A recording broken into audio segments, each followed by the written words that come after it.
भूतिया जंगल और डरावना गांव। गांव सतनपुर के पास एक घना जंगल था जिसे लोग कालवन के नाम से जानते थे। कहते थे कि वहां जाने वाले कभी वापस नहीं आते। गांव के बुजुर्गों के अनुसार कई साल पहले उस जंगल में एक पूरा गांव बसा था, लेकिन एक रात वहां कुछ ऐसा हुआ कि सारे लोग गायब हो गए। अब वहां सिर्फ उनकी चीखें और परछाइयां बाकी थीं। राहुल की जिज्ञासा। राहुल, एक साहसी युवक, इन कहानियों पर विश्वास नहीं करता था। उसने ठान लिया कि वह कालवन में जाकर पता लगाएगा कि वहां सच में कुछ है या नहीं।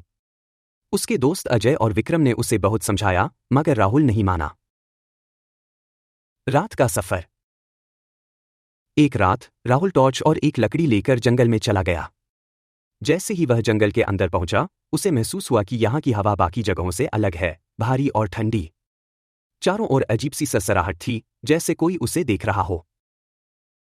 चलते चलते उसे एक पुराना, उजड़ा हुआ गांव दिखा। वहां जले हुए मकान, टूटी हुई गाड़ियां और बिखरी हुई हड्डियां पड़ी थीं।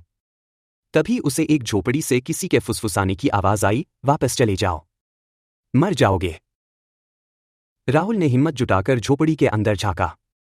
वहां एक बूढ़ा बाबा बैठा था, जिसकी आंखें लाल थीं।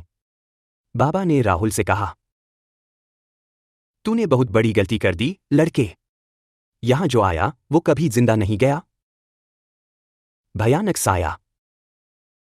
अचानक राहुल को लगा कि उसके पीछे कोई खड़ा है। उसने मुड़कर देखा, एक काला, लंबा साया, जिसकी आंखें लाल अंगारे जैसी जल रही थीं। वो धीरे धीरे उसकी ओर बढ़ रहा था। राहुल के शरीर में जैसे जान ही नहीं बची थी। वह हिल भी नहीं पा रहा था। तभी बाबा ने जमीन से कुछ राख उठाकर उस साए पर फेंकी। एक डरावनी चीख गूंज उठी और वह साया अंधेरे में गुम हो गया। खौफनाक सच। बाबा ने बताया कि यह गांव एक श्राप का शिकार है। यहां कभी राजा विक्रमादित्य के समय में कुछ साधु तपस्या करते थे। गांव वालों ने उन्हें मारकर उनकी जमीन पर कब्जा कर लिया था। मरते समय साधुओं ने श्राप दिया कि यह गांव हमेशा के लिए आत्माओं का घर बन जाएगा। तभी से यह जगह शापित हो गई। राहुल ने वहां से भागने में ही भलाई समझी। जैसे तैसे वह गांव लौटकर आया और सबको इस भयानक घटना के बारे में बताया। उस रात के बाद राहुल कभी जंगल के बारे में बात नहीं करता था और न ही गांव का कोई और व्यक्ति वहां जाने की हिम्मत करता।